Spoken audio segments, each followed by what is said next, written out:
we have Andrew Harkness and Joel Nodelman. So Andrew is a principal of the firm, Morrison Hershfield, vice president and climate change practice lead at Morrison Hershfield. He's got over 30 years of infrastructure planning and design experience and is a project management professional. And joining Andrew is Joel Nodelman, who many of you know. Joel Nodelman is an engineering and risk management specialist with over 40 years of professional practice. He's been involved in the PIVC program since the very beginning and has provided his expertise for many PIVC products and resources, including the high-level screening guide. And you may have seen him present last time as well. So with that, we'll pass it over to Andrew and Joel. Well, good morning, everyone. Nice to be with you all today. And thank you for the invitation to be with you to be able to present on our climate risk and vulnerability assessment work that we recently completed for Brookfield Global Integrated Solutions, or BGIS, on behalf of Public Works and Government Services Canada.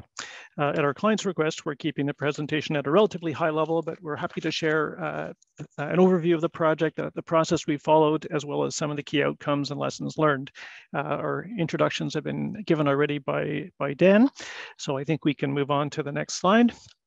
Just an overview of our presentation. I'll lead off with just a little overview of the assignment, two actually, that we undertook for BGIS, and then we'll hand over to Joel, who will walk us through the scope definition, data gathering, and risk assessment steps of the risk assessment process. And then I'll wrap up with some of the findings, key outcomes, and lessons learned. Next slide, please. So just an overview of the project. Morrison Hershfield with Nodelcorp assessed multiple existing federal government building projects and sites following an approach consistent with Infrastructure Canada's Climate Lens guidance, ISO 31000 risk management standard, and following the PIVC protocol high-level screening guide. A total of 9 sites were assessed, all in the National Capital Region. Typical building uses included office space, some retail. One included museum storage. Some of the space was rented out to other users for education purposes, and there were some other uses as well. So quite an interesting mix of uses of the building sites. They've all been around for quite some time. Typical adjacent land uses mostly were in urban context, but 2 of them were in or near to a large forested green space on the Gatineau side of the National Capital Region. Next slide, please. At this point, I'll turn it over to Joel. Just need to unmute. Yeah, I'm trying to find my unmute button. Very good. Okay, so I'm going to very quickly go through the steps we followed. Now, these are basically, all of this work followed the high-level screening guide. So I'm not going to go into detail on each step in the way that Jeff would have, but I'm more interested in how we applied all of that to this portfolio of buildings and how the team structured the work to get consistent results. So we did follow the high-level screening guide. We were concerned about common features across the whole portfolio, so we considered that in the way we defined the scope.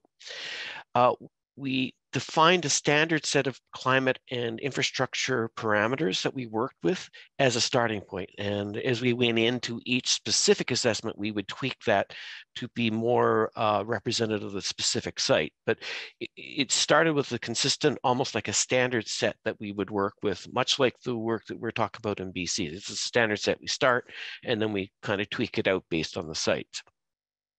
So we defined the scope that way that the client actually defined the buildings we're going to be looking at. And then a lot of our discussion in the scoping stage was how far out do we take this in terms of interactions with third parties, with people who are accessing the site, with neighbors, those sorts of things. So that was considered in the work that we were doing. We went to gather data. I think the important thing about this and the tweak that we made is that there was a site visit for each piece of the work.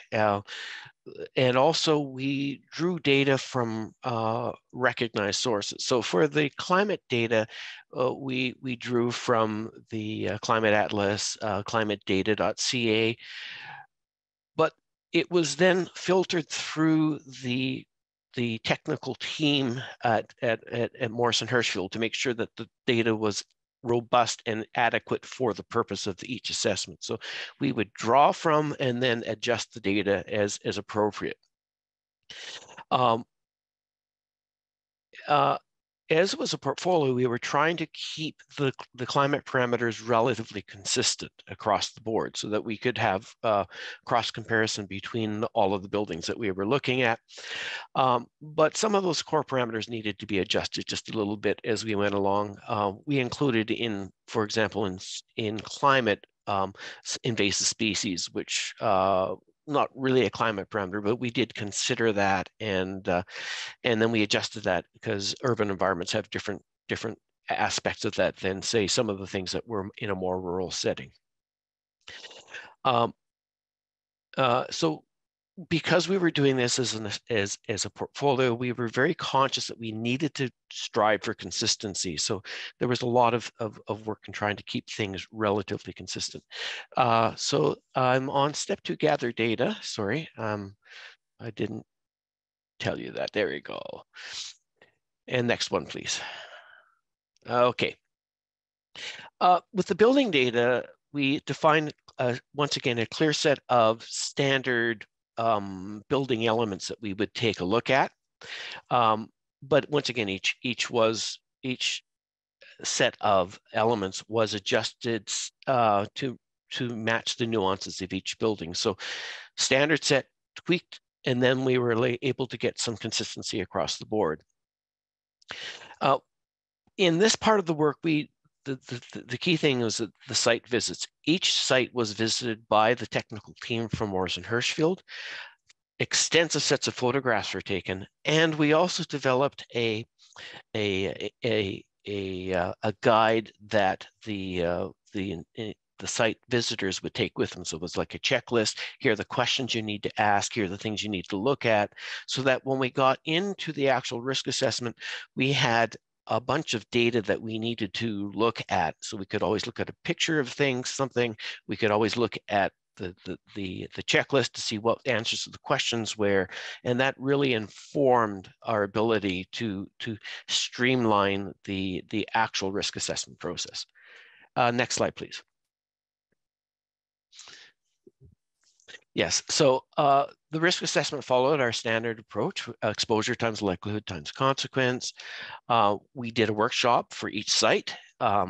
The attendees of the workshop included the technical team from Morrison Hershfield, who did the site visits, as well as us folks from Nodelcorp in terms of risk analysis, and also representatives from the client in terms of their management, and most importantly, people who were actually working the buildings. So they're the people who managed the buildings directly, who did maintenance on the buildings directly. So that was the assessment team. All of this was done via web-based meetings. And we really found that the site visits and the attendance from the client at these meetings really informed and helped us get to some robust results. We did use the middle baseline approach of the high-level screening guide. We did have to tweak that a couple of times because one of the nuances of that approach is that for special cases like extreme events, we were finding it was tending to overstate the risk. So it was tending to drive to action on, say, a tornado event, which may occur very, very, very infrequently. So we did tweak those specific parameters on a case-by-case basis to be a more traditional 5-point scale based on the old PIVC approach. And the results from the workshop were then compiled. We used the standard high-level screening guide and climate lens parameters to define what is a high-level, high-risk, medium risk, low risk. And so we did that, and that I think the important part of this project for me was that this is typically where a PIVC assessment would leave off. But I think what Andrew is about to take over from and explain is what we did as a project next, because I think the adaptation measures, the risk treatments are a very important part of this work. We always do climate assessment for a purpose, and the purpose is to get to the risk treatment. What are the actions we need to take? And with that, I'm going to turn it back to just one more slide. I have to talk about reporting. It's just, basically I said this, we have to consider the findings from each step. What I think an important part of the reporting was that there was a detailed peer review through the team. So the entire team, all the technical, all the risk folks, everybody reviewed the findings to make sure that they were robust from the perspective of their particular lens, so that we were coming out with a consistent set of recommendations. And I think that was an important element of this that is often not stated in our guidance. So Andrew, you can take it from here. Very good, thanks, Joel. So next slide, please.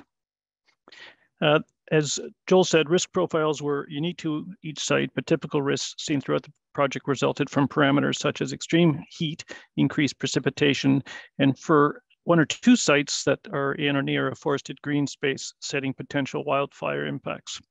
Mitigation strategies were created for each site and included upgrades, for example, to building envelope and building heating cooling systems, site management plans, and or operational policy changes. Next slide, please. So assessment mitigation recommendations included a variety of things, including responses to extreme heat, upgrades to wall insulation and windows, transition to LED lighting, upgrades to cooling plants, and in the one or two cases, potential responses to wildfires, such as smoke management plans, upgrades to on-site fire prevention measures. Additional examples include upgrades to on-site drainage systems to deal with increased precipitation, development of utility power outage management plans in case extreme weather disrupted power supply, and policy-related strategies such as relaxed dress codes for workers for more comfortable working conditions in conditions of increased temperatures. Next slide, please. Just a little bit about the more about the reporting, and then we'll wrap up. We did consider various planning horizons in conjunction with the climate projections, considering the age of the building, the sort of typical life cycle of the building, what age it was at, and sort of renewal and upgrade cycle. The strategies were based on that. Budget classifications were also established across the portfolio of projects when identifying recommendations as well, considering both capital and operating expenses varying from low to high. So for example, capital expenses at the low end, things that might fall under $100,000. So not insignificant, but that was the threshold for low, varying up to at the high level over $5 million in terms of upgrades. Operating expenses had a much tighter band. Low was under $5,000 annually, whereas high was over $25,000. And just turning to our last slide, please. So just key takeaways from our team's experience on this and other similar projects that I'd like to just leave with you for portfolio assessments, such as the work we did for BGIS. It was really beneficial to start with a pilot phase, confirm the process, the stakeholders and deliverable formats, and then replicate and scale up. I think you're hearing from everyone today that collaboration is key. For these more involved projects, very, very important to build a diverse team, engage with the facility owners and operators, ask lots of questions, dig for the historic info and insights. And just thinking more broadly as an agent of change within each of our organizations, so important to be communicating the importance and the value, i.e. the business case of considering the effects of a changing climate on infrastructure, operations, services, and people.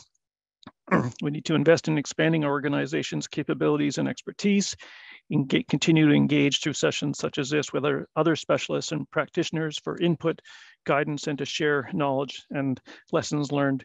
And finally, just to embed a climate change focus across all that we do. Thank you very much for your time and interest today.